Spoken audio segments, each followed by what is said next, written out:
Maayong udto day kaninyo no. So atong gamitan ang pangalan ni Amay karong adlaw. So let's go. Ug diri guys ni bata nas Amay nang hinuktok ginagmay mo to ni bangon nas Amay. Naglakaw padulong sa gawas si Amay. Kay mo eskwela naman unta si Amay. Ug diri guys ni gawas na si Amay. Ug diri si Amay nakakita naman siyang barkada mo to nang utana sa unsa orasa. Mo na ni ana akong barkada nga alaw na 20. So nakayawan si Amay kay alaw na 20 naman di ay. Ako na lang gipadayon akong kaligo para mahapsay ta ginagmay. So diri ako nang gitangtang atong hikot-hikot sa akong buhok. Ato na ni sugdan atong kaligo karong adlaw.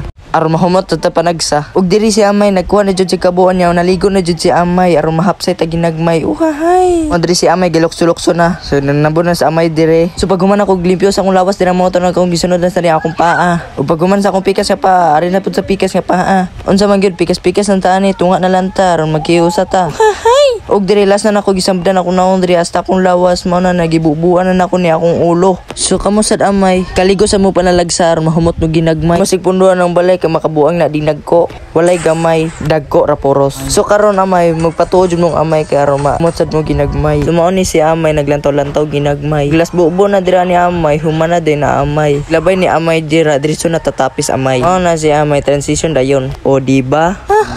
Patamang flex lang. So nilakaw si Amay dire niya ni balik na sad. Mao na ni sulod na sa balik si Amay kay matulog balik si Amay. Mao na si Amay sulod sa iyang kwarto, sirado, ginagmay. Layat pang. Pag human ang layat ni Amay mo na yung gadgets ni electric fan mo to yung gipaandar kay igang man kaayo. Mao na ni andar.